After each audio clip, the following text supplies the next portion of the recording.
2 weeks after Brandon Traynor secured his place in the iRacing history books, becoming the first person to win 2 iRacing Indy 500s, the virtual IndyCar paddock arrives on the streets of the Motor City for the Detroit Grand Prix. The island of Belle won't hear the rumble of a race engine again until 2021, but today 24 drivers will fight for 53 laps around this tough and technical street circuit for round 4 of the IndyCar iRacing Series to sign off the virtual month of May. My name is Arjuna Kankipati. I'm joined alongside myself by Sumil Arora. And Sumil, a little bit late for you in the night, but I know you've been part of the Indy 500 coverage here on RaceSpot TV. How excited are you to get to a little bit of a street circuit where drivers definitely going to have quite a lot of challenges to deal with? Oh, it's going to be a lot of fun.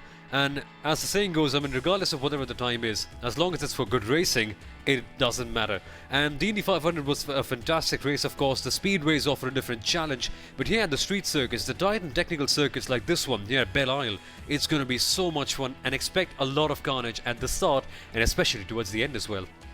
Yeah, and we thank you guys all for joining us here live on the iRacing Esports Network. Coverage brought to you by RaceBot TV. We're here at Belle for the last race in May, and a week from yesterday on this coming Friday we'll be at the Texas Motor Speedway, and then a complement of one more road and oval, and like Sumo mentioned, a lot of different challenges for the drivers to face that we're going to get to cover in the next 4 weeks. But obviously we're here at round 4 and 3 rounds already under our belts, and Hugo Olson leads this championship, but defending champion Henry Bennett nowhere to be seen. And Sumo, kind of surprising to see, someone who is so passionate about the car not show up to defend what was the inaugural season, and that big championship.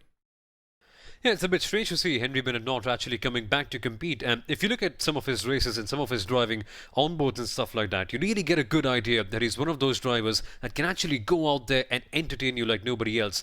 So yeah, again, it's strange to see Henry not being there. But again, we've got a few really good drivers over there. And Hugo Olson is the man leading the championship, so he should be one to watch out for today, as should be Zac Campbell as well. Yeah, Zac Campbell driver for Apex Racing, but the Swede Hugo Olson currently out there in in the lead of the championship, currently on pole position. It is Chris Allen. Let's go and jump to him because he's coming around to finish, I believe, his first qualifying lap. And Sumo, obviously, we were watching some onboards just before this, and of the real races. And I think one thing that I thought was there was a lap we watched of Juan Pablo Montoya. It reminded me almost of Ayrton Senna going around Monaco, one hand, on that H pattern. That is an absolutely ridiculous lap to watch out for. I mean, this Detroit circuit, it's so fast and it's so flowing. In certain corners, you really feel a bit of tunnel vision because the barriers are so close right next to you. And to give it a lap like that, like Juan Pablo Montoya did, was absolutely superb. There's also another onboard that you should watch on this circuit. I guess it's Michael Andretti. So it was a situation where the track was drying out, so Andretti was on the slicks, but it was still a bit wet. And the way he controlled the car on this amazing circuit here at Detroit was just an absolutely incredible thing to see. And again, for these drivers, although it's dry over here, it is still quite a big challenge as we take a look at one of the onboard laps. It can get a bit tight and twisty at times, but again, once you nail it correctly, it is such a satisfying feeling, isn't it, Arjun?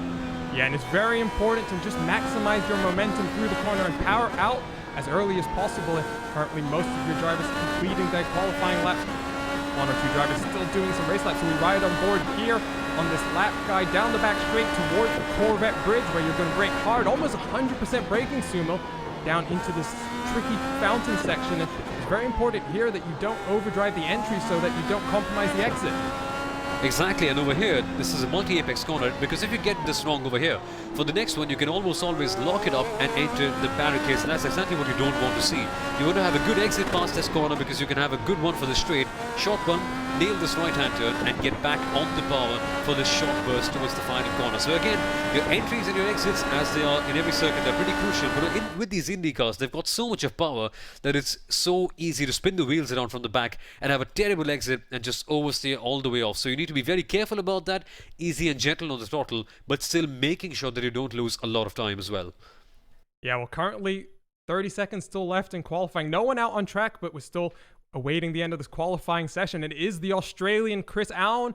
He's got the only sub 1 minute 14 second lap, Sumo, 13.976. He's got pole position by almost 6.5 tenths of a second over Mark Usher, and then Hugo Olson, championship leader. You have to find him all the way back in third. That's a great lap there from Chris. Exactly, that's 7.5 tenths, and if you're just new to racing, 7.5 tenths is as good as an eternity. Chris Ayon, man, that is a superb lap over there, the 1 minute 13.976. And for the others, if that's a qualifying lap that's so fast by Chris, it's going to be a bit tricky to catch him down there in the race. But again, that said, the qualifying is different, and the race certainly is different as well. You require a different sort of mentality and a different approach for that. So if Chris can maintain it for the entirety of this race, it should be a fun thing to watch. But still, Chris Ayon on pole position with Mark Usher in second. Yeah, then Hugo Olson, 3 Crowns Racing. He lines up in row number 2. Next to him will be Andrew Roos. They're going back at Simon Bryant, the first driver from Sadie Sim Autosport. Lining up next to him will be Team Heiskamville driver Stefan Petrat. Then you got Adam Crane And then Mikko A. Nurmi rounds out the top 8. Then we move down the order. It's David Sorzano in P9 with Cesare Manzato. A superb name that in P10. Tyler Russell starts this race in P11 with Mikael Garcia right behind him in P12. Yeah, then you got Tange Kingeka, who, Sumal, you know, obviously we have difficult names, but that's one of the names that I find consistently I butcher. And then you got Matt Huston in 14th, Urka Lindstrom in 15th, the number 5 car, not going to be happy with that qualifying performance. And then John Downing in 16th. Then, of course, we've got Benjamin Gregory starting in P17 with Andrew Wood in P18. Christopher Block starting in P19, and Brian Goddard starts this race all the way back in P20. He's going to have a tricky one, but then again, this Detroit circuit is full of attrition at times. Yeah, and there are some big names at the back of your field who did not set qualifying times. Laura Gerhard, the last one who did set the qualifying time, but Zac Campbell and Andrew Kinsella. Zac Campbell, the 2 car, we talked about him briefly at the beginning, Sumo. That's not what he will want. Then you got Diego Ascenso, and that will be the entire field to 24 cars. And, you know, Sumo, we're going to get a great shot here, I think, of, you know, the island of Belle Isle in the, you see some speedboats as well. And, you know, the only way you can get to this island is via, you know, a bus or a ferry. So it's a very isolated island. And in fact, I was doing some reading today, and racing on the streets of Belle Isle is actually illegal. So in some ways, this race is illegal, even though it's put on by the government. Yeah, it's a strange thing, but when you look at the map, this Belle Isle circuit, it just looks so beautiful. And even when you drive it, the feeling, when you just nail it correctly, it's just surreal. And of course, we've seen time and again here at this circuit, it can be a race full of attrition. So many drivers crashing out, making mistakes that you normally don't expect them to. So if that's anything to go by, we should be in for an absolute crackerjack of a race today. And it's going to be the Australian who leads us to the green flag here. He's going to have some fast names behind him. Someone to watch out for will be Zac Campbell all the way back in your field. But there we go. Chris Allen is going to jump the start, lead us to green straight away. Hugo Olson challenging to the inside, but nothing doing. Seems to be so far so clean. A little bit further back there, fighting hard. But once again, that turn 2 seemed to be getting through it fairly cleanly. Turn 1 and 2 can be a very destructive complex at times, but so far, so good for all these drivers. Now we're heading into this long run, heading into turn 3. This could be a real overtaking opportunity. Couple of drivers going side by side here. Still pretty clean, but look at that. On the exit, somehow they've maintained it all clear. Yeah, that's Adam Crane, I do believe. He's made his way up into P number 7, passing Simon Bryant. He's in P number 8, but out front, Chris Allen, he's got a 1-second gap. We ride on board here with Simon Bryant. You can see the train of cars in front, and that's going to be something crucial that you have to deal with, Sumo. Now that you've got your track position, how do you then solidify that and start thinking about your pit stops? Now, we've got a 2-stopper here, the fuel window about 22 laps, but, you know, when you have this tough and twisty track where things can get checked up sometimes pit strategy is your way to jump cars in front of you. Exactly, and we've seen time and again that drivers can crash over here. So when something happens, when an incident like a yellow flag or a pace car comes in, that is when you actually need to jump the gun and make sure that you get a good strategy. So right now we take a look at Hugo Olson's lap, if that is, I'm not mistaken, and he's 6 tenths behind Mark Usher. So it's going to be a tricky one for him. And as Murray Walker always says, it's one thing to close down on one person. It's a completely different ball game to pass them over here. And in Detroit, that is an even trickier matter for Hugo Olson. So currently he rides in P3. It's not a bad position, but definitely he'll be wanting to get to the top. And you could see in the background of that shot, a car getting very loose in the background through turn number 2, but able to get it all gathered up. But, you know, Sumo, we didn't really talk about it in the intro, but all of these drivers have 10 push-to-passes at their disposal. That's about 60 or 70 horsepower. That's just going to push them a little bit faster down the back straight. But, you know, when you have such short straights here, not really that much benefit to be gained, but you really have to get the move done by trying to be bold and trying to stick as close as you can to the car in front of you. Oh, absolutely. And if you make a move, let's say at a corner like this one, you really need to have something really heavy inside your underpants because it gets really tight towards the exit. So once you actually nail it down over there, it's actually a bit like a rare thing. You can barely make moves over here, but if you can get it done, you really are going to gain a lot. Because of course, with street circuits, passing can be a bit tricky, but on the flip side, making crashes can be a bit easy as well. So we may not see a lot of racing action in terms of the overtakes, but expect some crashes, some carnage, and perhaps some nose-to-tail action as well. And the strategy, well, that's one element to certainly watch out for over here. Yeah, and we've already had our first casualty. He's still circulating, but Tyler Russell has had a small incident. He's dropped to 20th in the field, but still going, so that's good to know. Currently, actually, the only car I see on pit lane is Brian Goddard, and I don't even think Ryan took the start, Sumo, so maybe someone deciding that, or maybe someone having some technical issues. That's not really something that drivers have to deal with in the real world. Obviously, in the virtual world, that's a consideration they all have to deal with. We're riding on board Stefan Petrat, the Heiskenveld driver. He's right on the tail of Andrew Roos here as they come through turn number 6, but not close enough to really make a move. Sumo, I think it is going to come down to who's going to have the better pit strategy here, because, you know, riding on board with some of these drivers, they're very content. They know this is a long race, still 50 laps to go. To you know, finish well, you've got to finish first. Exactly. And that's the exact thing over here. So drivers need to be a bit more considerate about things like that as well. And apart from the pit strategy, there's a lot of things to consider about the push to pass as well.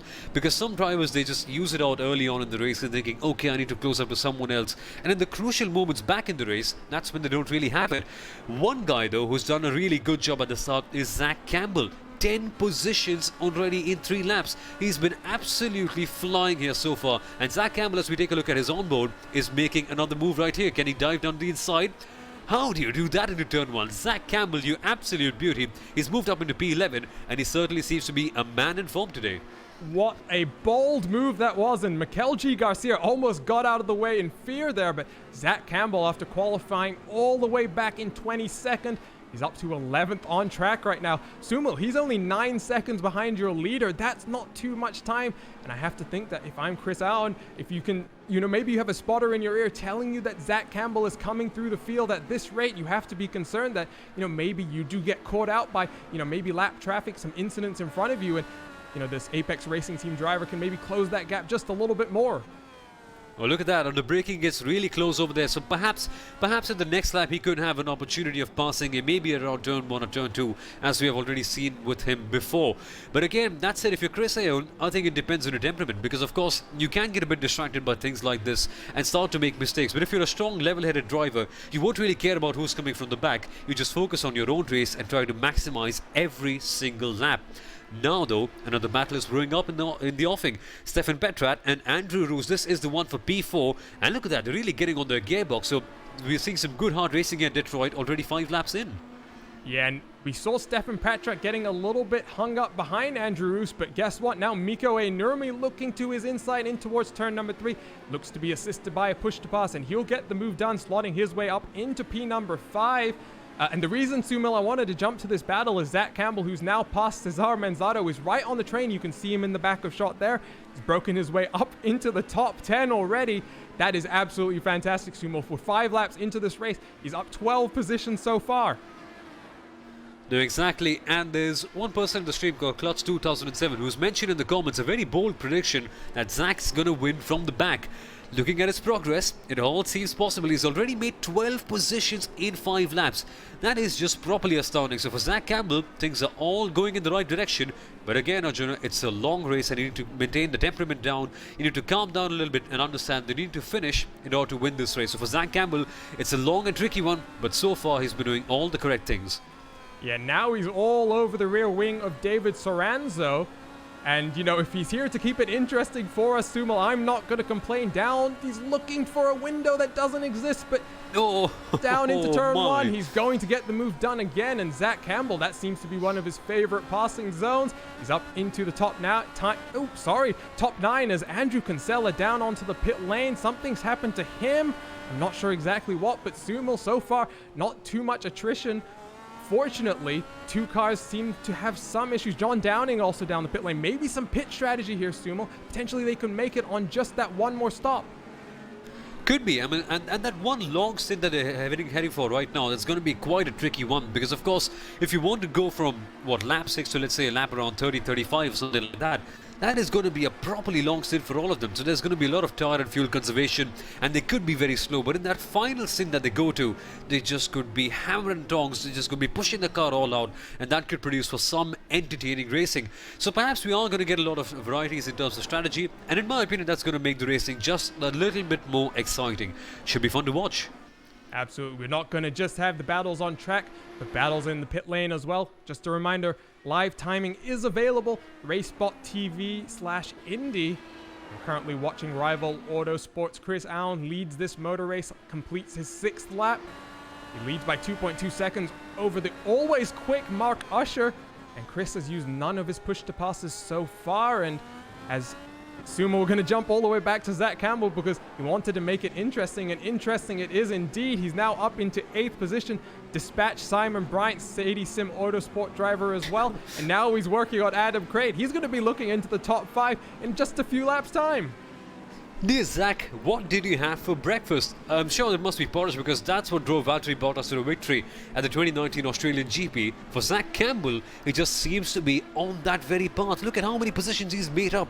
14 places in 7 laps. So on an average, that's around 2 places in a lap, and around Detroit, that is one tricky thing to manage. So for Zac Campbell, he's one person who will be talking about a lot throughout this race, and so far he's just been doing some tremendous overtakes. He's on the tail of Adam Crane right now, and it seems to be that Campbell has that sort of edge, has that extra pace that nobody else has. So imagine what could have happened if he would have started, say, in the top 5. Yeah, who knows? I mean, at this point, it's still hard to count him out. He's still only about 10.9 seconds, just 11 seconds behind your leader. So since we highlighted that he was only 9 seconds behind Chris Allen, he's managed to hold that gap relatively constant while making moves, which is always a difficult thing here. And there's a little bit of an issue for Adam Crane, and now Zac Campbell looks to have some damage to the front of that car, and that is not ideal, Sumo. He might need to come down to the pit lane, get that repaired, get that out of the way early.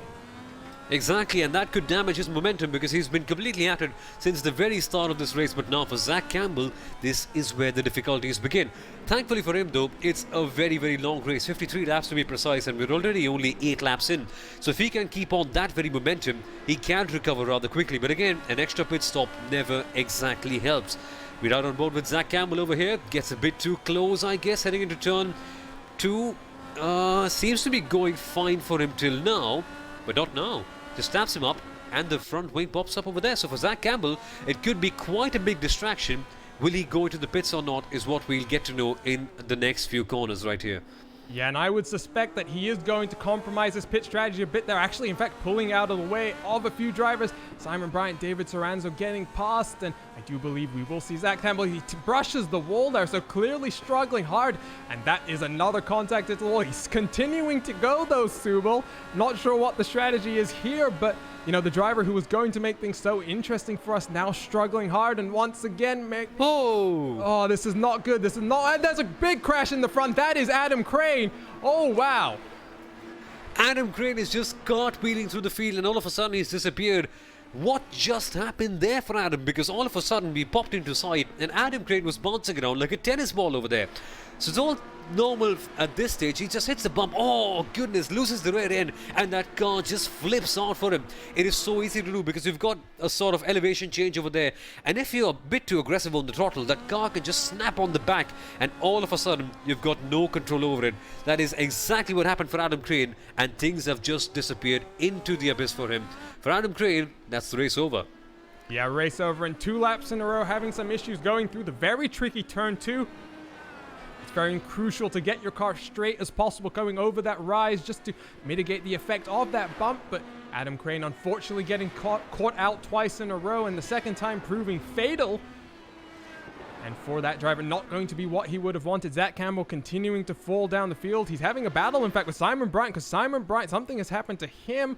We'll jump back to him and see if we can grab a replay, Sumo, as he goes into the tire barrier once again.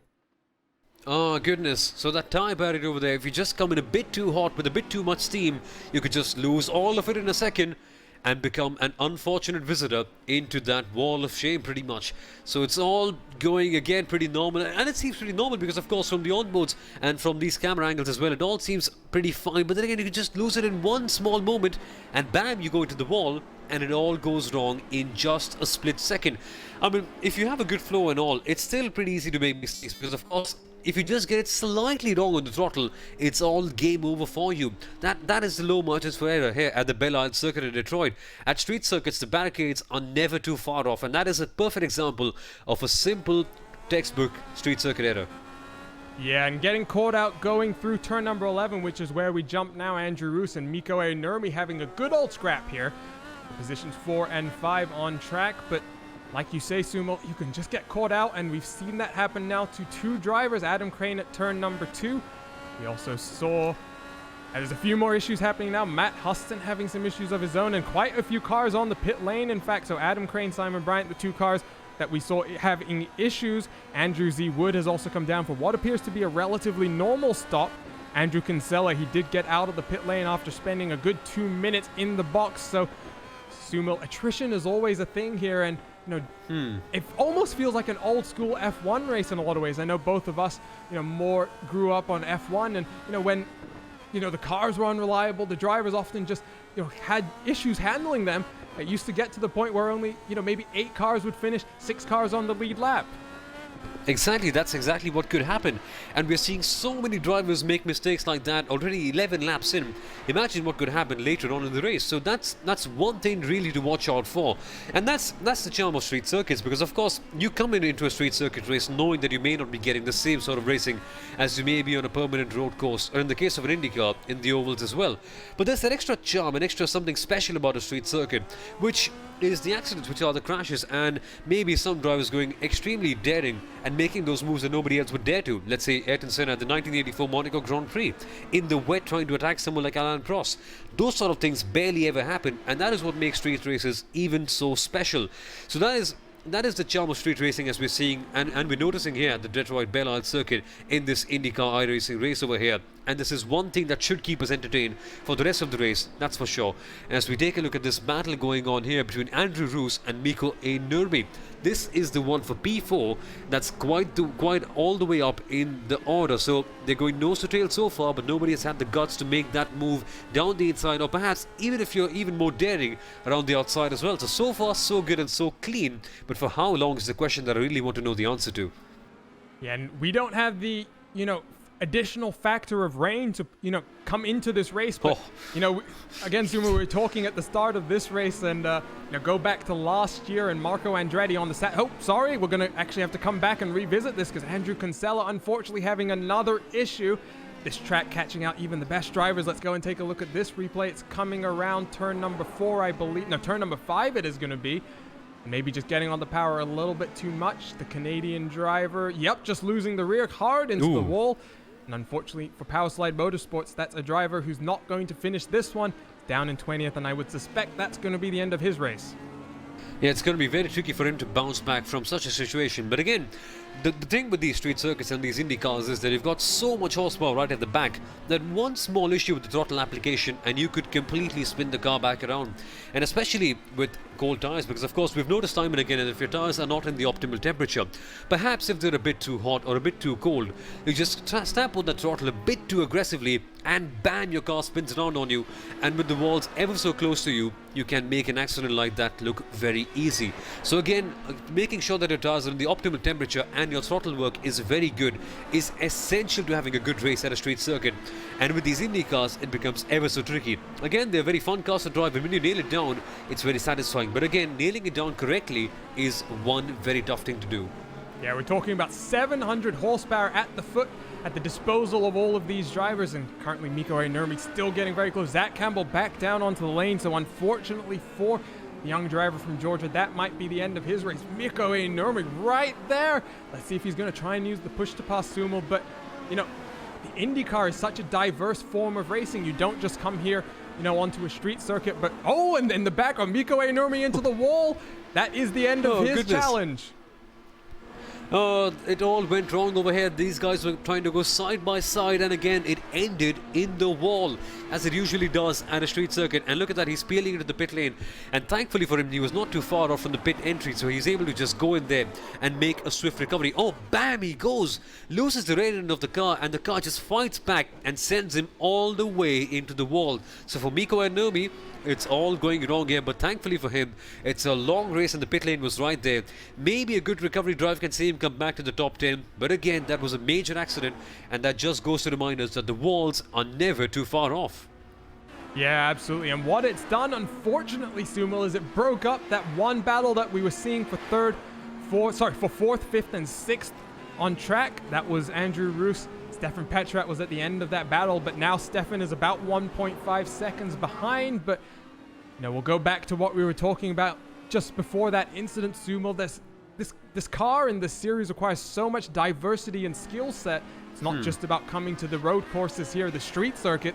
You also have classic, circuits just like Road America, just like that in that type of vein. Then you go over to the oval side, where you have different challenges that go all the way from, short track like Gateway or even Richmond, which we're going to get to go and see in just a few weeks' time. But then you also have the bigger ovals, like an auto club or, something in that kind of vein. So a lot of diversity required, and you can't just be a one-trick pony here. You have to be able to do it all.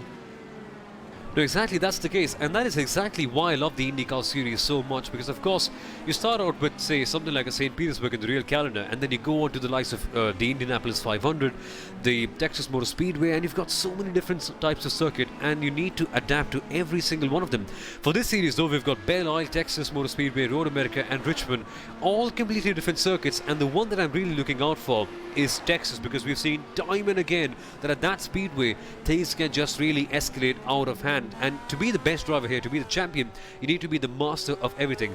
Well, in a way you can say the jack of all trades wins the IndyCar Series, so to say. But again, you just can't be average at everything. You need to be good at every single type of circuit, and that just is the diversity of this series, the diversity of this championship. There is so much to learn, so much to explore, and so much to master as well. And that is why I absolutely love watching IndyCars, even though it means I need to stay up at, say, 3 o'clock or 4 o'clock in the morning in India. But again, it is absolutely phenomenal.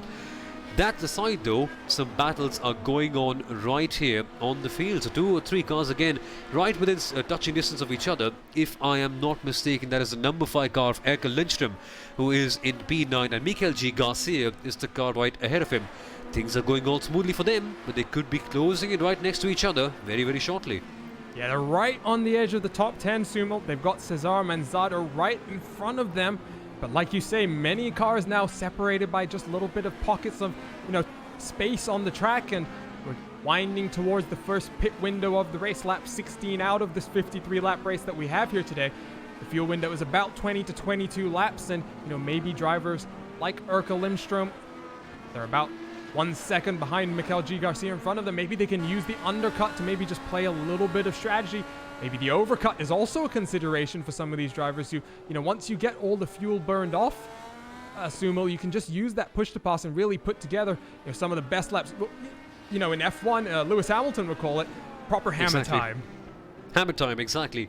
And the variations in strategy is what makes this race also interesting. So the last week, I think I was commentating on a Formula 3 race at the Indianapolis Motor Speedway with the road course layout, and we saw one of the drivers actually going in very long on his first stint. It was a one-stopper, so he went in around literally 2 laps before the end when he stopped, and again he ended up winning. But the guy who came in second place stopped in 3 laps from the start of the race.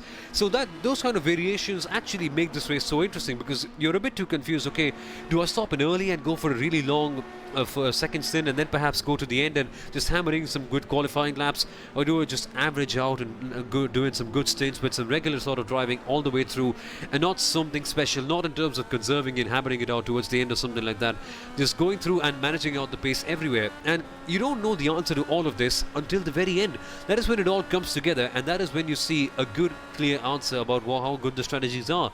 And that is one element of the sport I really love to see, because some drivers, they go in early, some drivers, they go in late, some drivers go for the optimal regular basic strategy of a 2-stop and just be normal throughout the race. But then again, when you see all of this coming together towards the end, it's just such an exciting feeling, because of course some drivers are going one way, some drivers are going the other way, and towards the end they just all come together and produce an exciting battle on the track, as we are seeing right here between 2 guys. So that is one thing I absolutely adore about racing, and especially about IndyCars. Yeah, and we jumped away from that pass. We'll go back and take a look at the replay when we can, because Mark Usher, who was running in second place, down on the pit lane in Sumo, you can see there a little bit of damage to the front wing. That's going to cost him 5 extra seconds in this pit stop. He's going to have to get that one repaired. You can see coming off the jacks right now. And as he pulls away from his box there we go. There's the front wing getting replaced. And Mark Usher, the driver from UK and Ireland, going to be back on track in 9th position. But that's what happens here, Sumo, coming in a little bit early, I think, just because he had that front wing damage. We must have missed it on the replay, so clearly something happened to the driver in second place. Yeah, for Marcus, I think it really went wrong. I think he must have had a small incident, maybe tapping the barrier or something like that. But then again, it becomes an even trickier task because Hugo Olson has now moved up into P2. So for Marcus, this early pit stop, it does give him a bit of leverage in terms of modifying his strategy a little bit. Perhaps he could jump on a different approach and see where his race goes. And you need to make those decisions on the fly, trying to see what happens. So yeah, it does give him a bit of leverage that way. It may compromise him on one side, but again, it offers him just a little bit of extra advantage to try and see how he can work out this race. He does have to put in a good stint for this one because Hugo Olson has moved up into P2, but it certainly is doable for him as we see a move being made by car number 10, Davide Sorzano, moving into P4 and overtaking Stefan Petran. Yeah, that was a great pass that we cut to just see Mark Usher coming down the lane, and there you can see the gap slowly building for David Soranzano. The 12 car, that's John Downing, moving out of the way to let David through, and hopefully he does the same for Stefan. But that was a very bold move there, Sumo, down the inside into turn number 12. Stefan definitely gave him a little bit of a helping hand, but you've got to be confident in your car and your ability to slow the car down to really get that move done. Any move here at Detroit is a bold move, and doing that at turn 12, that is mighty dangerous. So getting something like that done is actually quite an outstanding achievement. But again, as you rightly mentioned, the other driver just let him pass, open the door and say, okay, right sir, here you go, this is your opportunity. Now though, we see cars just spaced out a little bit, going single file here and there. Mikael Garcia and Erka Lindström are now battling it out against each other. And Erka has been closing in a little bit. He's around, 6/10 behind him. And if he gets into a good momentum, into a good stride, perhaps he could have an opportunity into a couple of turns. Perhaps turn 1 and turn 2 is a good slot to make an overtake. Erka has just fallen back to around 8/10, but he's had a good race so far. He's made up 7 places, and Mark Usher at this point of time, he's in P9 and he's fallen back by 7 places. So for Erka Lindström, it's all going well, and Mikael Garcia now peels into the pit lane, so Erka gets a bit of free space and he has to maximize his lap times over here and try to make sure that he gets a good run, because when Mikael comes back in, he could be getting the undercut on him. Yeah, and someone else who also down into the lane, that is Hugo Olson from second place. He's going to come out about 4 seconds in front of Mark Usher. So that front wing change has cost Mark Usher second place in this race. But he's definitely got the type of pace to really get going. And I hope Mark won't mind me saying this. I've had the pleasure of racing him on quite a few occasions. Mark definitely one of the fastest drivers in this IndyCar, but can also be a little bit erratic at times, as I do think I heard. Nope, never mind, that was something else. I did hear a car scraping the wall in the background that fortunately wasn't Mark Usher, but he's got here 34 laps, Sumo, to get himself back up into P number 2. He's going to have a pit stop still to go, so he's still got that threat potentially of doing something with pit strategy. And thankfully for Mark Usher, his strategy is not as different as, say, someone like a Hugo Olson. Because initially when we saw Mark coming in, we thought that, okay, his front wing is damaged and he could be going for an alternative strategy. But then again, his main rival for this race, Hugo Olson, also comes back into pit road only a couple of laps later.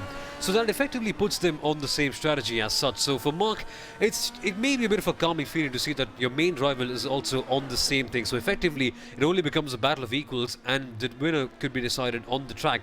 So that could be a calming feeling for him. But again, we could see him make a bit of a change later on in the race. So it's all about seeing how he and Hugo react to how each of them do things, because of course if Mark pits early, Hugo could also be thinking, okay, if Mark goes in a bit early, should I try to adjust things and maybe not give him the advantage of the undercut and pit early on as well? So that could be one really fun thing to watch out for over the case of the next 30 odd laps or so. So for Mark Usher and Hugo Olson, this is one battle to watch out for at the top of the field. But Chris Ayon is dominating at the front, and that gap has just become to 39 seconds at the top. That is absolutely insane. Yeah, Chris has put in an almost perfect race to this point. I would suspect potentially coming down to the pit lane this time around for the driver from Australia. I'm not sure what time it is for him, Sumo, but I'm guessing a little bit awkward, just like it is for you. But that's the power of online racing, especially when you can get such competitive fields. Drivers will do anything they can to compete, and here is Chris Aoun. He's leading with the race by only about 16.3 seconds right now, but obviously you have to go back all the way to Hugo Olson, who is running in 6th place, to consider the pit stop strategy. And I would suspect if we jump over to the onboard shot with Chris, he's used none of his push to passes so far, Sumo. So clearly, his strategy has just been, let's keep a good, consistent pace. Clearly, being fast is not his issue. just more important to get, a stable, consistent pace that he can really be precise every single lap. Coming around this turn number 11, you can see just how careful he's being, not too much oversteer like we've seen some of the other cars having to deal with. Exactly, and the name of the game in motorsport essentially is controlled aggression. So you need to be aggressive for sure, and I mean at certain points of time you have to really go at it and make sure that you are showing the right amount of aggression to make the moves. But if you control that sort of aggression, that is when you actually win a lot of races. And for Chris Aoun, that exactly seems to be the situation, because he's clocking in some superb lap times. He's putting in some really consistent lap times which are also quite fast. So he's doing quite a good job right now, but towards the end you could see him just maximize his lap times with the push to passes available as well. So the best is yet to come for him, but in the end, of course, if he just gets a little bit too excited with the push to passes, he could make that one critical error which costs him the race. Hopefully that doesn't happen. I don't want to jinx it for him, but he's been doing a superb job here at the front. And one thing I'm really curious to watch out for is to see how the undercut plays out, because of course Hugo Olson and Mark Usher, they pitted in much earlier. Now Hugo Olson has moved back up to P3 and Usher up to P4 as the others start to pit in. So would that undercut work in for these guys? I think eventually we'll get the answer, say 4 or 5 laps down the road from now. But that is one thing I'm really curious to see, because of course Chris Aoun has not made any mistake, has not put one single foot wrong.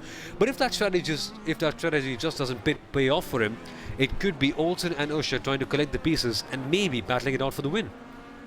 Yeah, and we've had all but 2 cars down the pit lane, and this time around it is Chris Aoun down into the box. He's going to come in and take that first service.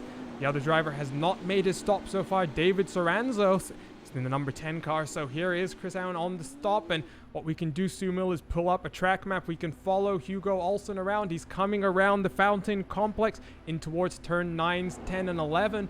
And based on that, I would have to assume that as Chris rolls very gingerly into his boss, he's got this lead secured. He's going to come out probably still about 5 seconds at least in front. And actually, coming down off the jacks now, it's going to be almost the length of that entire straight. Well, that's a big gap that Chris has built out over there. So his lead is well and truly secure and easy. And one thing to consider that would have been there would be cold tires, of course. So to see a move being made over there, these guys are going side by side. I'm not very sure about who they were, and in fact it is Hugo Olson, so he's trying to lap out a couple of lapped cars. And look at that, right behind him, Mark Usher is getting really feisty. Right on his gearbox, they're going side by side. Usher trying to make a move around the outside.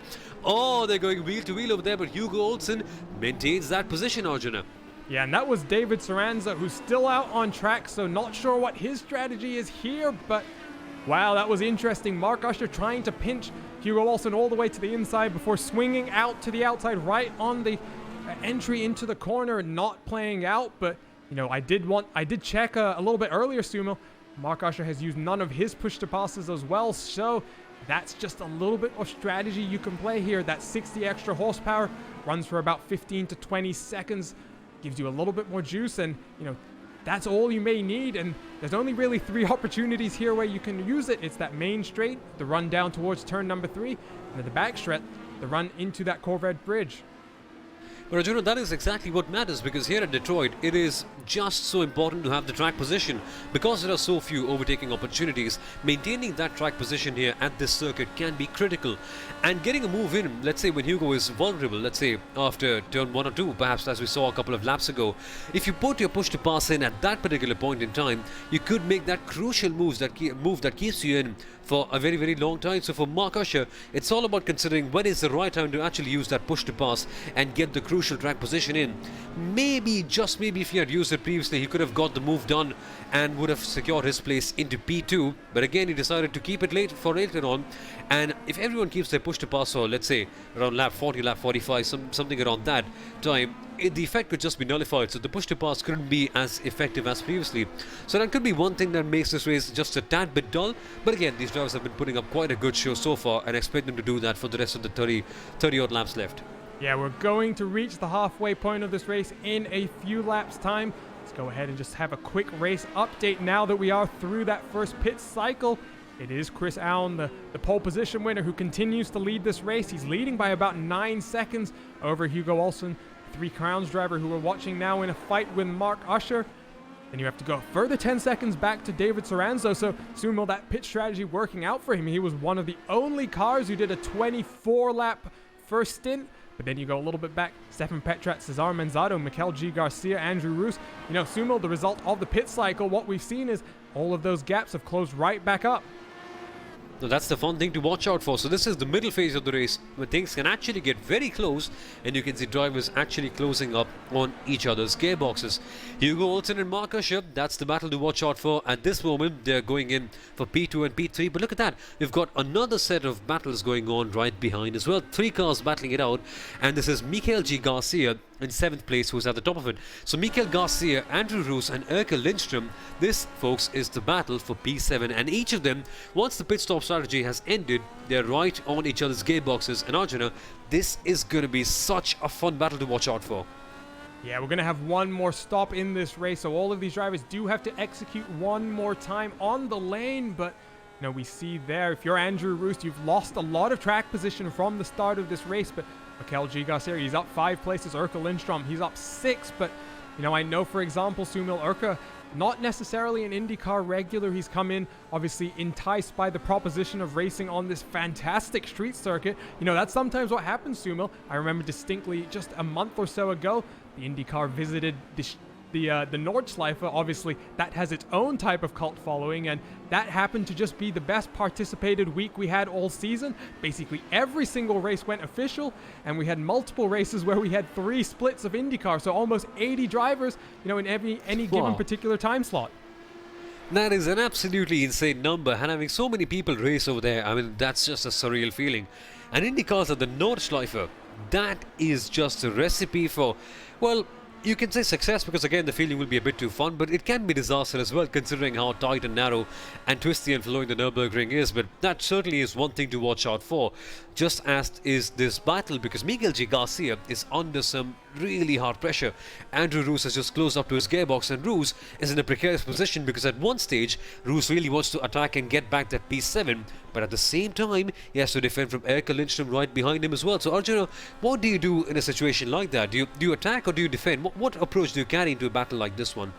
Well, if I'm Erkel Lindström, you've already used 6 of your 10 push-to-passes, which I find a little bit surprising. You know, you definitely have to start thinking a little bit longer term at this point when you have 2 cars in front of you. Absolutely. And, you know, if I'm Erkel Lindström, maybe you save a little bit of fuel here. It doesn't necessarily mean you commit to going longer than the drivers in front of you, but what that does mean, Sumil, just means that you can potentially do a little bit less of a fill in that stop. We have the potential, Sumil, that you know, some of the drivers who are going to try and go as long as possible, they're going to not want to take tires. It will be the very definition of a splash and dash for some of them. So that is something else to consider. And Mikel G. Garcia under a lot of pressure there from Andrew Roos, getting very close in through turn number 1, but Andrew Roos, that's going to compromise him through turn number 2. He's not going to be close enough, looks to the inside, but nothing doing there. When you get that close and you have to check up, compromises your run out of the corner, not much he could do. Not much he could do, exactly. And perhaps maybe in these upcoming next race that we could see, he could have an opportunity on the push to pass. This could be one chance for him, maybe just put the extra horsepower into use and trying to make sure if he can actually get that track position in. Of course, here we go now. It's a slightly long straight for this one. They're going to be braking right under the covered bridge, so if he can get something done over here, it's going to be of a great advantage to him. Not quite, it seems. So this track actually, it doesn't really produce the best of overtaking as such, because of course it's so tight and so narrow and the straights are so small. But later down the race, when people get really bunched up, that is when you actually see some good hard racing action here. Yeah, and it might not necessarily produce wheel-to-wheel racing, Subal, but you know, I think both of us agree that there is something very about the art of putting pressure on a driver in front of you, making them make a mistake and getting your opportunity that way. And that's the name of the game for many of the drivers here. We'll jump back to that battle for 2nd and 3rd position, because Mark Usher has kind of hung back a little bit at this point. And you know, it goes back to that art of putting pressure. Sumo, you can't really put pressure if you're 7/10, 8/10, 9/10 of a second behind.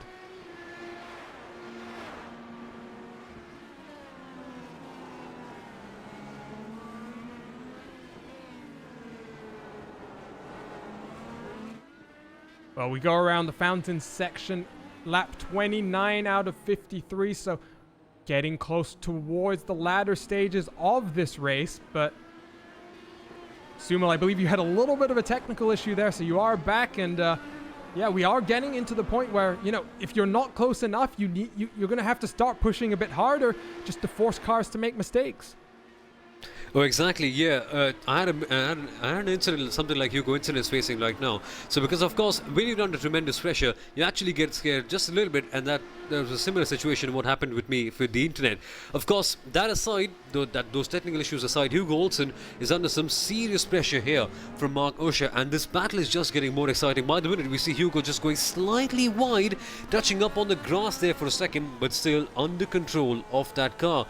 So now for Mark Usher, look at that, he's just sliding around a little bit over there, and Hugo is just getting that opportunity to pull away just that little bit too much. Look at that, the gap has just increased, and Hugo is just doing a very good job in that number 13 car, but for how long can he sustain this pressure is going to be the question to answer.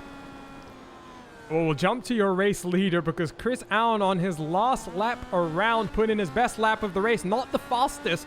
That honor goes to Zac Campbell with a 14.935, but Chris Allen a 15.026, and Zumil, no pressure to speak of for Chris, but that sometimes just enables you to get your head down, focus on the job at hand, and he's putting in some really good laps here, continuing to lead this race. And at this point, Zumil, I don't want to put any type of curse or jinx on him, but he's been in such control of this race right now, barring any, unforeseen internet issues, or perhaps, I would have to assume that Chris is in a very strong position. Yeah, Chris has just done an absolutely superb job. The gap between him and Hugo Olson at this stage is around approximately 10 seconds, and that is a lot to catch up to him, because of course at Detroit, closing up that sort of gap, and especially it's a track with so few corners that you actually can't really make it up in a lot of places, but closing down that gap and then passing Chris Hugo, considering the kind of form he's been in, is going to be such a tricky task. So I see it to be a bit difficult for him to lose the lead, unless of course something or the other happens, which I hope doesn't for him, and then it could be an outrageous pitch strategy from say someone like Hugo Olson and Mark Usher. That could be the only chance for them actually jumping Chris Aoun. So far so good for Chris. He's been really calm, he's been really composed as we see the lap traffic jumping out of the way. And if he can just keep it the way it is so far, I mean, even if he drops down a space by, let's say, half a tenth or a lap or something like that, if he just starts to conserve or something, he still would be in a very comfortable position, and he just isn't relenting, because that gap has now increased by 2/10 for Chris, so he's just on it. He's just completely going hard, and he's just building up that gap and leading the race from the front very comfortably. Yeah, well, while Chris is having good race, there was a few lapped cars in front of him that were fighting, both of them getting out of his way, so very respectful in that situation. But here we go, Mark Usher on the push to pass. You can see it there on the dash of his car, but Zumil not really closing at all when burning one of those push to passes. Maybe he's going to have to do something more. You can see him weaving a little bit, trying to just get in the mirrors. And if anything, Hugo Olson unperturbed by this attack. Mark Usher sliding around just a little bit more, coming through turn number 6 onto the back straight. That gap is about half a second, and Hugo Olson once again getting superior exit out of that corner. Mark Usher really in a position where he's going to have to try something, throw the kitchen sink at it to really make this move stick and get that second position back. No, exactly. That is something that Mark Usher must be doing, and one thing that he really needs to focus on is trying to force Hugo into making a mistake, because at these street circuits you can't really open the door for yourself. You have to force that error from the driver right in front of you to try and get that gap in, and then to sneak up the order. So for Mark Usher, that is the name of the game for him. He just has to close him up and make Hugo into making a mistake. That certainly is doable. Oh, he touches the wall over there, so that may have damaged his momentum just a little bit. So Mark Usher clearly is pushing really hard, and he wants to get that second position in. Just tap the barricade, just a small kiss to the wall, and thankfully for him, he is pretty safe and fine. But for him, you can just see the pressure get into him, and he really wants that second place right there. Yeah, brushing the wall there. Unfortunately, it appears as though he managed to get away with that one. Not typically what you think about when you think of an open wheel car brushing the wall, but these two cars continue to fight as they catch some more lap traffic in front of them. I'm just trying to identify who that is. That's the 23 car. That's Laura Gerhardt's a Powerslide Motorsport, doing again what I would expect. Laura, fantastic job to keep out of these two leaders battling. What you expect from Powerslide Motorsport drivers, nothing else.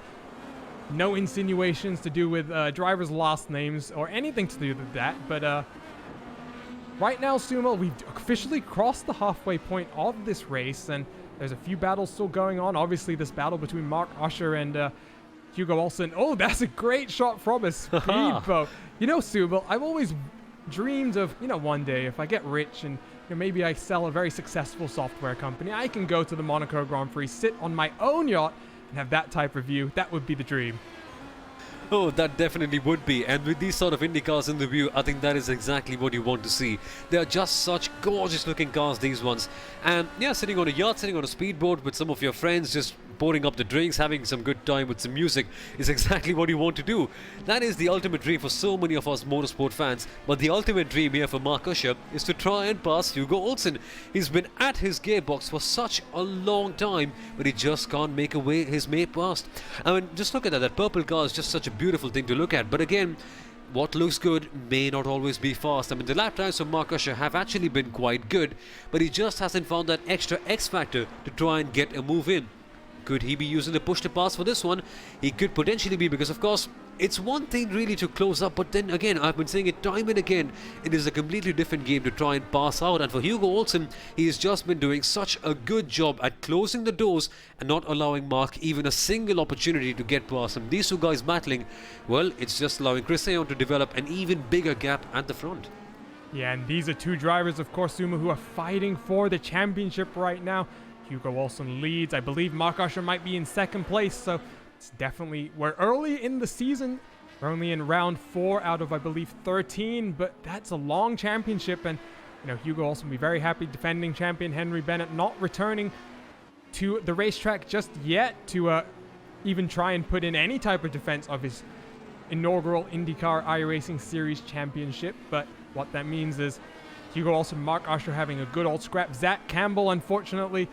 Sumo, we started with 24 cars. We've currently only got 16 still circulating. So, that's 8 cars being taken out. Zac Campbell, the last one who did retire from the race. So, 17th position, not where you want to be to try and compete for a championship. Especially when Zac Campbell took the week off last week. The IndyCar iRacing Series visited the Indianapolis Motor Speedway once again. And, I think for some drivers, that Indy 500 week can be so tiring.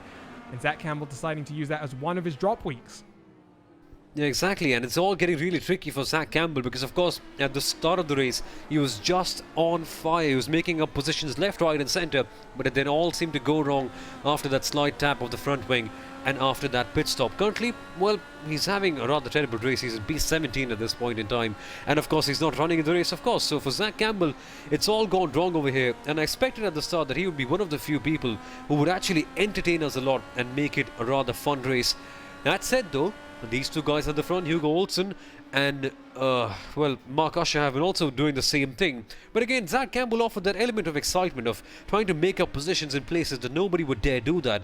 Again, it's a shame to see him go, but this battle is also living up to that one, and Hugo Olson is still defending hard and still not relenting to try and allow Mark Usher to go past. He's been doing such a good job. He's been blocking the right lines, the right lengths at times, and he's just been following the racing line so well. That yellow car seems to be doubled its size pretty much for Mark Usher. Yeah, Mark Usher having trouble fighting. Oh, he gets a little bit sideways. They're able to gather it all up, but that does cost him a little bit of momentum. That gap's come down, increase just a little bit. It's up to 1.5 seconds, so clearly having to push quite hard, and now he's going to have to do a little bit. We're getting a little bit more sideways out of turn 11 as well, so wow, this is I'm getting confused between Zac and Mark here, but Mark trying to do almost what Zac was trying to do and really force his way up to the rear gearbox of Hugo Olson. Did not work out for him. The gap to 1.6 seconds, and like you were saying, Sumo, it's a real shame that Zac did retire. He was some great entertainment for us at the beginning of the race. Mark Usher having a little bit of an internet issue. Hopefully that's not the end of his race, because that would be a shame. I think he is still on track, but sometimes, Subal, that gets a little worrying and concerning. The internet issue, it's all you need, one little blip, and bobble takes you out of a long race. No, exactly, and one thing to really watch out for with an internet issue is the cars sometimes disappear, and all of a sudden, let's say you're the car at the back, and let's say the car that you're chasing disappears. You're thinking, okay, I have my line, and something or the other happens to the car in front of you, and all of a sudden they spawn right in front of you, and there's a big mess. So I remember I was commentating on the Race Clutch 6 Hours of Le Mans, I think only last month, And in the start, what happened is there was a small internet issue, and all the cars were gridding up on the pace lap, and one of the guys trailing saw nobody up ahead of them, so he decided to speed up, and just as he did, there were 3 cars that popped in right in front of them, and there was a big mess on the pace lap. So those kind of things can actually happen when the internet goes down, but thankfully it all seems to be fine for all of these drivers. So far so good, and hopefully that should be the case till the end of the race. This race actually has settled down a little bit. We're all going single file, not too many battles going on, but this, Arjuna, is exactly the moment where you can actually focus on the strategy and try to see what happens in the race in the long run. Yeah, a few cars actually coming down the lane right now. Matt Huston on the pit lane, John Downing also on the pit lane for Sadie Sim Motorsport, but right now we jump back to this battle for 6th because it is Stefan Petrat, and there is Mikel G. Garcia. We talk about pit strategy, Sumo, right on cue. One of the drivers we're following down onto the pit lane, so he's going to have about 15 laps to go after this stint. That's going to be a little bit of short fill, but I wonder, Sumo, when the fuel window is about 22 laps, at what point do you maybe think that this is a bit early? Because drivers who are able to come down in 6 laps time, they need 6 laps less fuel to get to the end of this race. No, exactly. So they may actually have to conserve a little bit more, and perhaps this could be one of their slower stints. And this is where the variation actually kicks in, because some drivers who pit it early, they will have to conserve a little bit more because they of course have a slightly longer stint. But for the others, those who are pitting a bit later on, they can actually go flat out and conserve that little bit less, and you could see those guys actually going bonkers towards the end. So I think towards the end, when it actually culminates, we're going to see a lot of different driving styles, some conserving, some attacking, and some just being pretty neutral. And that, I think, is going to be the most exciting part of this particular race. Yeah, and we are coming towards the last 13 laps, so, you know, it's been pretty clean so far. We do talk about the fact that we've had 8 or 9 cars retire, but other than, you know, a few issues where, for example, Zac Campbell and Adam Crane getting together in turn number 2, been pretty good. And Stefan Petrat going to pull himself down onto the pit lane, freeing Erka Lindstrom. Erka was really looking to get by, so now maybe we're going to see Erka Lindstrom really put in some good laps. He's got Andrew Roos behind him, so these are 2 drivers who Erka started a bit further down the field, Andrew started further up the field, contrasting fortunes so far, but they find themselves on the same piece of racetrack right now.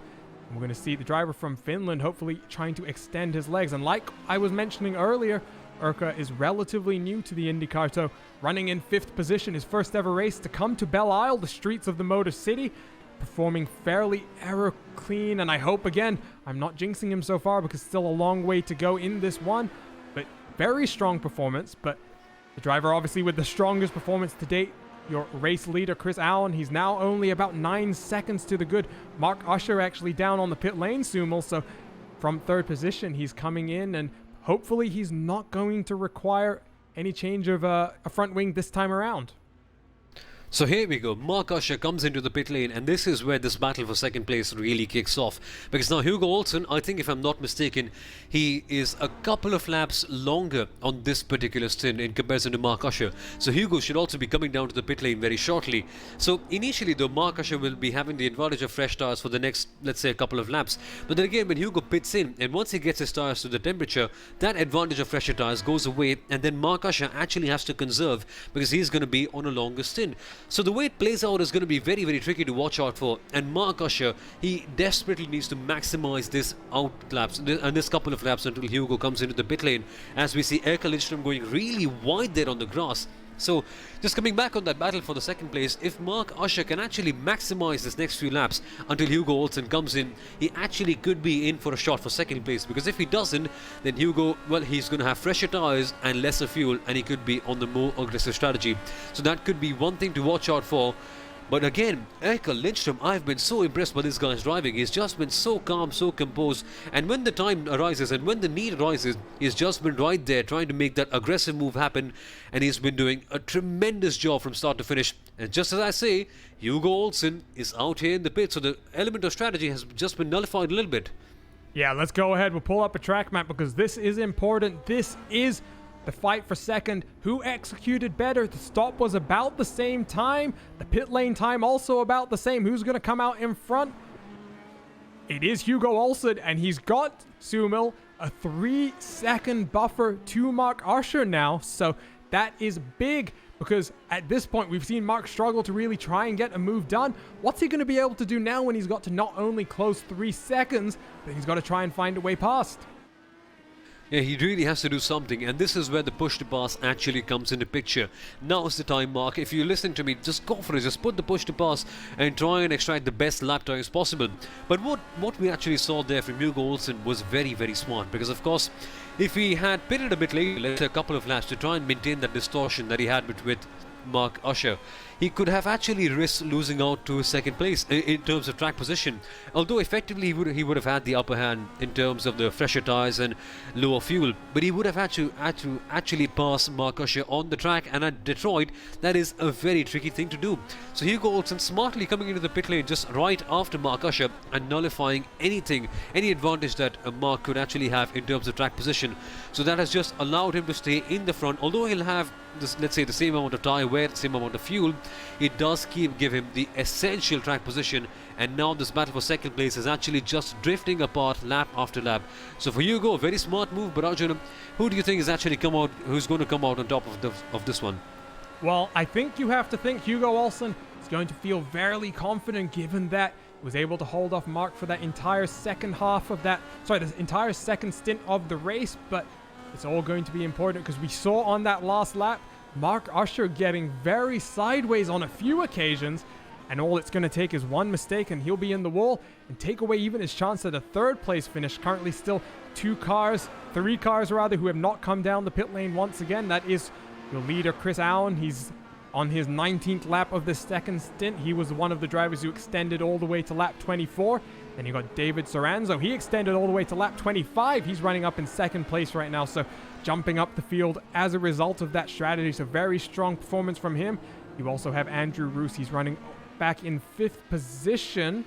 So this is going to be close, and there you can see the biggest move is David up 7 places as a result of that pit strategy. He will cycle back, obviously, but there you see Cesar Manzado, Mikel G. Garcia, Urkel Lindstrom. So some big movers up through the field.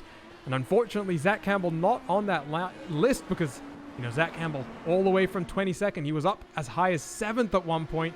A shame that we're not going to see him maybe even fighting back here, because Hugo Olson, Mark Usher, they've lost quite a bit of time in this race, Sumo. I think Mark Usher obviously had that 5 second of damage to get repaired on the first stop. Would have been very interesting to see the Apex Racing driver, maybe mixing it up with these two. Yeah, that would have been something to really watch out for, but it's a shame that he's not really here, because this race really seems to have become a processional one, and all the drivers are just being a little bit more considerate, and that's pretty fair, because of course you have to remember that at a street circuit like this one, if you go completely bonkers, you can actually lose your finishing position, because of course it's so easy to crash over here. One small error on the throttle, one slight misapplication of that, and you're easily seeing your race go up in tatters, essentially. So yeah, it makes sense for all these drivers to be a bit more calm, a bit more smooth, let's call it that way. But again, it would be good to see some good hard racing action. Now though, if I'm not mistaken, that is the leader in the pit lane. So Chris Hayon comes into the pit road, and with a really nice and smooth stop, he gets back on it. No worries, no issues at all. Chris Hayon back in the lead and passing the lap traffic as well. He's just having the smoothest race of his life. A lovely afternoon drive for him over here. He's just enjoying his time in this Indy car. He's driving it well around the streets of Detroit. And he'll be having a nice cold beer after this one, because he's just driven so superbly over here. Well, you talk about a nice cool beer, but maybe a nice hot coffee, because you will obviously very early in the morning yes. For the driver from down under. But, out of the pit lane, you can see David Soranzo just in the background there, 1.5 seconds, but he's still got to make his final stop of the race, so 10 laps to go. And it is the driver from Australia who's got this race in control. The gap back to Hugo Olson is around 9 seconds, so at this point, he's just got to keep it calm, keep it smooth, get it to the finish line in one piece. And Sumo, a lights to flag victory almost. He stayed out that 1 lap longer, so I think David Soranzo won't even technically be credited with leading a race lap. It will be Chris Allen who will have led every single lap of this race, I believe. That is domination at its best. If I'm not mistaken, that would be a Grand Slam for him, wouldn't it? Because he set fastest lap, if I'm not mistaken. He's led every lap. He was on pole position, and if things go the way they have been, he's on his way to win a race as well. So that's a proper grand slam there by Chris Aon. He's doing a tremendous job at the front. And another guy who's actually doing a tremendous job is Hugo Olson as well. He's effectively defending second place over here because, of course, David Sorzano is yet to pit.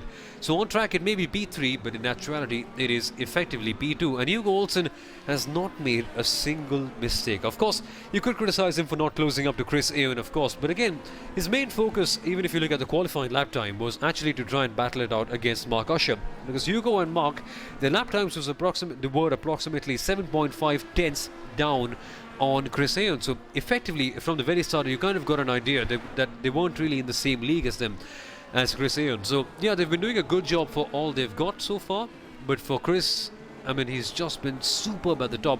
And now this battle between Hugo Olson and Mark Usher is just getting so close. I hope that they produce a really fun finish towards the end. Yeah, absolutely. And, just a reminder, once again, live timing available, RaceBot.tv/Indy. If drivers further back in your field that you do want to keep an eye on. But for Hugo Olson, championship leader, he comes across the line, completes lap number 45. Just a few more laps, Sumo. And, worst case scenario, if he does make a little mistake and Mark, is able to capitalize on it, if I'm Hugo, maybe an opportunity just to back out of there, concede the position, and even though lose a little bit of valuable points this early in the season, I'm fairly confident that losing 1 point isn't going to, promote Mark Usher above Hugo Olson. These drivers obviously fighting for that second IndyCar iRacing Series Challenge title. Last year won by Powerslide Motorsports' Henry Bennett. And at this point, Sumo, we haven't talked about it too much, but the IndyCar Open, which is the regular series that is competed by many of these sim races in the iRacing IndyCar community, Powerslide Motorsports, we have to go all the way back to 2018, the inaugural season of the IR18, to find a non-Powerslide Motorsports winner. So we're guaranteed potentially this season, Sumo, if Henry is unable to, collect the points required to defend, the very real possibility that a regular iRacing title, nothing special like the iRacing Indy 500, will be won by a non-Powerslide Motorsports driver. Well, change is good, that's what they say. So perhaps finally we may be seeing this change of guards, I guess you could say, over here in this iRacing IndyCar Championship. So that could be one thing to watch out for. And for Powerside Motorsports, they've done a tremendous job so far. They've led, I think they've dominated essentially in this category. But again, it's good to see new people coming in and challenging their lead at the top. That's what racing is all about. You're going to have new competitors coming in time to time and try to challenge the old guard and see what happens. But for Powerslide, well, they've been at the top of the game for such a long time. And just to add a bit of context to this battle, Hugo Olson is our championship leader heading into this race. He's won 549 points. And Mark Usher is not too far off as well. He's on 496. He is in P3. And another guy who we've not spoken much about, David Sorzano. He's, I think, made his pit stop, if I'm not mistaken. He's down to P4. And he's the guy in second place in this championship at 529 points. So for David, it's an important race, this one. Because there is a battle going on. Urka Lindstrom, Mikael G. Garcia, they're getting feisty. Mikael sent Urka into the tire barrier, almost squeezed him on the exit of turn number 3, and they continue to go side by side. They're out turns 4 and 5, now onto the back straight. I do believe Urka has used every single one of his push-to-passes. I'll try and grab a closer look from a better camera angle, and indeed, Urka Lindstrom has none of his push-to-passes left to use. And we're coming down, winding down the laps, just about 5 laps to go. And, this is a close battle. Andrew Roos, Stefan Petrat on the tail of it as well. And to be caught out with no push-to-passes, even if their effectiveness not as good as, maybe a track like the Indianapolis Road Circuit, where you can really use that entire length of the banking, but still an effective tool to attack and defend. And Urka Lindstrom going to be without that Sumo as we come across the line once again. And if there's one thing that you can look at Urka Lindstrom's driving and try to get a good idea, is that he's one really aggressive driver. Throughout this race, he's been really putting the element of controlled aggression into picture very well. And for Urka, this is the chance to try and redeem himself and maybe get up to P6. He was on the tail pretty much, and finally we got some good action, and there's a car in the wall back there. So who is that in the wall? I think it must be another traditional case of drivers putting on the power a bit too much, heading on the exit. And that, if I'm not mistaken, I'll just get a closer eye, is Andrew Roos in the number 6 car. Powers out, too much power, bang! And remember that video of the pace car driver, I think it was in a Corvette, who just got a little bit too much throttle at that very turn. He just went into the barricade, and we saw that hilarious video of a pace car in the barricade. That is exactly what seems to have happened. Too much power on the throttle and the car just loses it, and you are all the way into the wall. So that, Arjun, is a real possibility. And later on in this race, when your tyres could be absolutely cooked, that could be a real chance.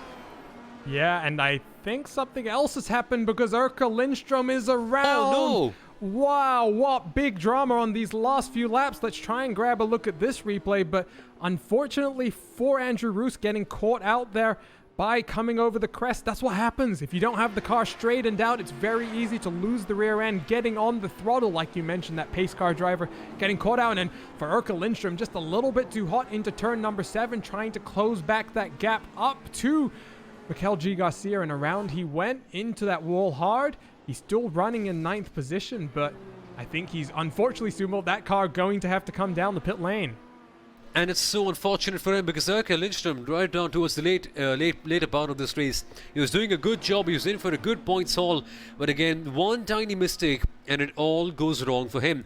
And in the end, of course, you have to consider the thing between risk and reward, because of course you're putting in a lot of risk when you want to get that position in towards the end. Your tires are cooked, you barely have any fuel, you're driving on the absolute edge, and you're actually pretty worn out after 50 odd laps as well. Do you really want to be putting in that much of risk to try and get something out? For Erka, the answer was yes, and the consequences of that were pretty evident as he made that tiny error and lost all of his points essentially. He's in P10 at this moment, and he's just losing out on positions even more. So again, risk versus reward, that's the decision that you have to make. And for Erka Lindstrom, he chose the risks and the rewards weren't there this time out. Yeah, very unfortunate, but what it does mean is, as a result, only one battle left to focus on now, and it is this one here. Hugo Olson, Triple Crown Racing, still leads Mark Usher. And you know, Sumo, you commented in our private little chat that we have, man, are these guys ever going to get closer than that? Mark Usher seemingly unable to really find any type of way to really get close enough to put sufficient pressure on the Swede to make a mistake. And as we come around, Hugo getting very close to that tire barrier out of turn number 11. We're going to have 4 laps to go, I believe, unless Chris Allen has already crossed the line. He's just coming across the line now, so it's going to be 3 laps to go here. And Mark Usher much closer, coming in towards turn number 1. Is he going to be able to hold it? He looks to the inside, nothing doing. And Sumo, that's not what he should have done. He's now lost it about half a second. There's no way he's going to be able to get close enough to have him move, you know, for another lap. Exactly, turn 1 and 2 is not the place where you really want to pass, unless of course you're Zac Campbell. Had he got a better run, he could have made a move down here into turn 3, but at last our question was answered. They can actually get closer than that. Wow, that's a real possibility. But again, it seems that this battle has just been going on loop for such a long time. For as long as I can remember, to be honest, like 51 laps, they've just been on the same loop, that same gap of around 3 or 4 tenths here and there. And that was one real opportunity for Mark Usher to actually get things done and get that one crucial overtake, but he chose the wrong spot for that. And look at that, Mark just seems to have that little bit of extra pace because now he's close up to the gearbox of Hugo. Can he get this done? Barely a couple of laps to go, and if he can get this done here at the end, Hugo will be really furious because of course he's controlled it so well throughout this race. Losing it out on the last couple of laps is going to be so infuriating, but so far he's doing a very good job indeed. Yeah, and Mark Usher, we saw him using that push to pass last time. And Chris Allen, there we go. He breaks the Zac Campbell stranglehold on the fastest lap. So right now, the perfect weekend for Chris Allen, a 7.34. But we continue to watch this battle. Hugo Olson last time around, a 15.434. So there goes the flexing from the Australian, 7/10 of a second faster than these drivers. Mark Usher still a little bit too far behind, but plenty of push to passes on both sides. Hugo Olson has 4.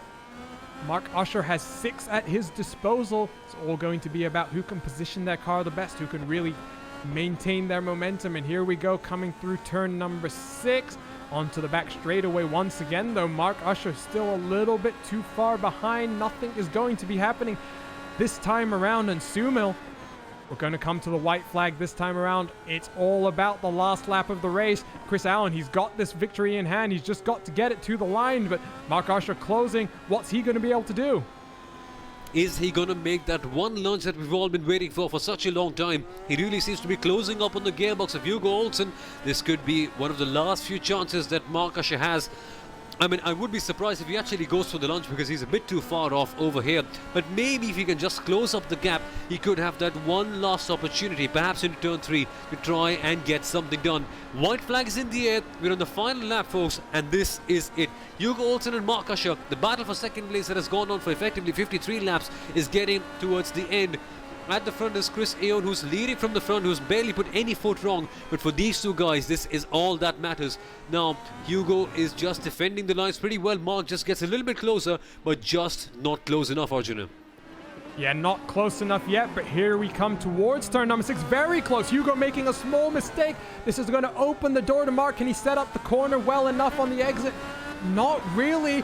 Hugo, in fact, getting a better exit, and Mark on the push to pass is not going to have the momentum. It's going to be a dive if it's going to happen. Hugo defends the inside line. Here he Mark's comes. going to try the over-under, but once again, Hugo just placing his car there, and oh, there's contact. Mark Usher getting a little bit too desperate, and he does turn Hugo Olson around. He's going to redress the position, though, so Mark Usher, very respectful driving there, and you know, Sumal, that was just a bit optimistic. But at the same time, we're going to jump over to Chris Aoun because guess what? 53 perfect laps later, he wins this motor race. Chris Aoun has just led from start to finish, a proper grand slam for him. But I'm sorry if I got a little bit too excited about that battle over there, because for 53 laps we saw absolutely nothing between Hugo Olson and Mark Usher. And at last there was that one lunge and Mark Usher said, right, I've had enough. And he just went for it and tapped it on and turned Hugo Olson into a Beyblade. Thankfully though, Mark Usher in the sporting spirit allowed Hugo Olson to get back in. But again, quite a decent battle that. These guys eventually finishing in second and third in the same order. Hugo Olson finishing in second, Mark Usher in third. I just thought that we were never going to see anything happen in between them. But again, at last we saw something and I just almost lost it. I got so excited for that. But again, that is a tremendous act there by Mark Usher, just understanding that he made a mistake and instantly allowing Hugo Olson to go past. That is one of the more beautiful moments of sportsmanship that you'll ever see around. And that is something really incredible to see towards the end. A properly gratifying finish for all of them. But again, Chris Aoun leading from start to finish, dominating this race, just flexing his muscles. And again, he'll just be having a nice cup of coffee, perhaps, as you mentioned, because it's early in the morning. But again, Australians like beer at any point of time. So, Chris Aoun coming in P1, Hugo Olson in second, Mark Usher in third. And crucially for David Sorzano, he is in P4. And that means he's right there in terms of the championship battle as well. Yeah, all the cars have now come across the line. We took a look at a few replays there of that incident. But it is time. Let's go ahead, look at the final results for this one. They come up on screen now. There we go. Chris Aoun wins by 11.1 seconds. So despite that incident, Sumo, the gap didn't open up too much to the other people fighting on the podium. But your championship leader, Hugo Olson, will extend that championship lead. He takes second place over Mark Usher in dramatic fashion. And then David Soranzo, Cesar Manzado, Mikel G. Garcia, Stefan Petrat, and Tyler Russell, the last car on the lead lap. We then go back to 9th place Tanguy Kingeker. Then John Downing rounds out the top 10. Yes, indeed. So then, of course, we have Diego Ascenso finishing in 11th with Andrew Roos in 12th. Laura Gerhardt finishing in 13th. Erika Lindström, of course, after that crash, ending up 6 laps down in P14. Then, of course, we've got Matt Huston, Christopher Block, Zac Campbell, Brian Goddard, Mikko Nurmi, Andrew Kinsella, and the others. These guys, of course, not even finishing the race at all. Of course, Andrew Wood, Simon Bryan, Adam Crane and Benjamin Gregory, all of these drivers who couldn't really get anything done and didn't see the checkered flag towards the end for one reason or the other. But Arjuna, quite a good race towards the end. Of course, we saw a lot of single file action throughout the course, but in the end, some good respectful racing. And it's safe to say that we weren't really disappointed by much. No, definitely. You know, I maybe expected a little bit more attrition coming into this one specifically. It's a little bit of carnage in some of the earlier races throughout the week, but you know, we don't have a double header per se. A lot of these drivers have still been putting in quite a few laps here, quite a few races. But what we're going to do, Sumo, is we'll take a little bit of a break and hopefully get joined by some of these drivers for a little bit of a chat. And then we'll wrap it up on the post-race show. Stay with us here on the iRacing Esports Network. This is being coverage of the NTT iRacing IndyCar Series live from RaceSpot TV. We'll be right back after a few commercials.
Well, that was certainly an interesting race. Not the maybe crash fest that we expected, and a lot of good fighting up and down the field. And we're back here on the iRacing Esports Network.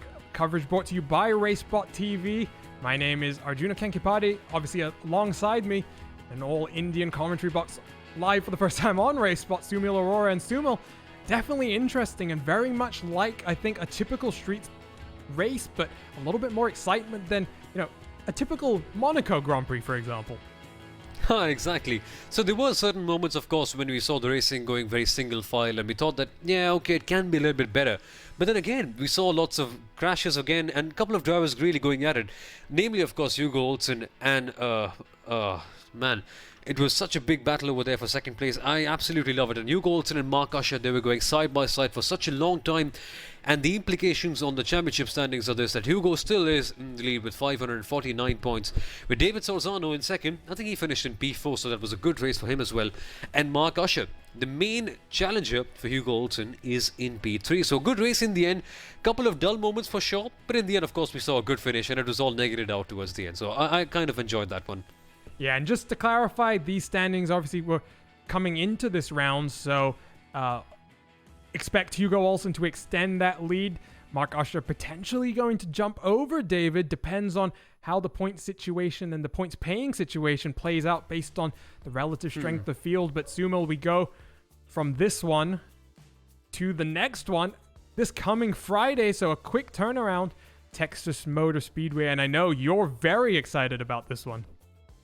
Oh, I absolutely adore the Texas Motor Speedway. Every time there's an IndyCar race over there, I just make sure that I stay up late in the night and try to watch it, because the finishes at Texas, the kind of racing that you get over there is absolutely insane. They just go wheel to wheel, side by side all the time, and it is just such a fun thing to watch out for. I mean, I distinctly remember the 2017 one where we had approximately, 2 or 3 caution flags in the last 15 laps. The drivers just go bonkers, and they are not afraid to do anything. I mean, they just have immense guts to go for glory over there, and that's the one thing I love about Texas. It's a fast track, it's a fun one, and in the end you just get some super finishes. I absolutely adore it. Yeah, and we're obviously going to what I believe is a rescan Texas Motor Speedway, so yeah, going to be interesting. I think the first time or the second time that the IndyCar community will visit there, and obviously significant, Sumo, because the IndyCar paddock going to go back to racing the very next day. So Friday, June 5th, we have the iRacing IndyCar, race from Texas Motor Speedway. But then June 6th, we go to Texas Motor Speedway in the real world. And that race is going to be live on NBC for the first time ever on prime time. And that's really big and really exciting that, the IndyCar paddock is going to get that feature on network TV. There's finally that sort of buzz around the racing once again, because of course we've been away from the sport for such a long time. And now that we're back, it just feels so good, and people from around the world, not only the USA, are pretty interested for that one. I'm just so excited for that one. Texas Motor Speedway, there's one person going to be watching, and that's going to be me. Even regardless of how late in the night it gets, it's just one of the more entertaining races on the IndyCar calendar. And I know I'm overhyping it a little bit too much, but this circuit always delivers, all the time. Yeah, but I don't think you're overhyping it. I'm hoping that we definitely are going to get that exciting race. But then a few races later in the month of June, we go to Road America, which is going to be a brand new version, not a rescanned version, but a significant graphical improvement. And that's going to be very interesting to see, Sumo. It's always, Road America is such an iconic track, and it's so often used in the iRacing service that it's nice that even if you don't get an updated version of the track model, you can get the graphics updated just to, not only update the circuit itself and the state of the billboards, but also to bring it up to modern 2020 standards. Exactly, and Road America is one of those classic American racetracks. It's long, it's fast, sweeping corners, namely the carousel as well. And it is just one flow circuit, as so to say. So when you just get on driving over there, you just want to drive for a long time, perhaps let's say 100 laps or 200 laps or something like that. And very few circuits in the world actually have that capability, that they don't make you feel bored even after you've clocked in hundreds of laps in them. Road America is one of those very few circuits, and the racing over there as well is superb. I think when you go down after the end of the Moraine Sweep and things like that, and even the Thunder Valley and Canada Corner, things like that, so many overtaking opportunities at Road America, and that just makes it for such a fun race, and at the same time a very entertaining track to drive on as well. So June 19, note the date in your calendar. This is going to be one fun IndyCar iRacing Series race at the Elkhart Lake Circuit. this is going to be one really entertaining one to watch out for, that's for sure. Yeah, and since we've already talked about Texas and Road America, it feels like a shame to leave off Richmond. And we talked about it, or I mentioned it briefly on the broadcast, but the NTT IndyCar Series, one of the most diverse, in all of racing. You have these, tight and twisty street circuits like Belle Isle, the Toronto, St. Petersburg. Then you've got Road America and other tracks, Barber, Mid-Ohio, so classic, traditional road circuits. But then you've got the contrasting ovals, the Texas Motor Speedway, the Richmond Raceway, a 1.5 miler versus a short track. And I think, Sumo, you're going to get some very exciting calls at that Richmond Raceway, too wide around the track. That's going to be fun. Oh, Richmond is always a circuit where people are not afraid to go and make those moves that nobody else would actually do. So I remember especially Richmond, there's Phoenix, there's Texas. So tracks like that actually get the best aggressive instinct out of the drivers. And that's going to be a really good finish off to the series on the June of 26. So yeah, again, we've got a lot of quality racetracks coming up. Texas, Road America and Richmond. I think it's going to be a superb end to the series. That's for sure. Well, that's going to be it for us here today. Those are the races that we are scheduled to cover through the month of June. Obviously, the IndyCar iRacing Series runs further throughout the year, but thank you for joining us here. From the streets of the Motor City, Chris Allen takes home the win from round 4. Hugo Olson, though, extends his championship lead, so come join us next Friday, this coming Friday, June 5th, from the Texas Motor Speedway. For myself, Arjuna Kankipati, and Sumil Arora, our TV cameras, as always, provided by Istvan Ballo from TrackCams 22. This has been a RaceBot TV production of the IndyCar iRacing Series on the iRacing Esports Network and RaceBot TV's Twitch. Thank you for joining us, and we'll see you next time.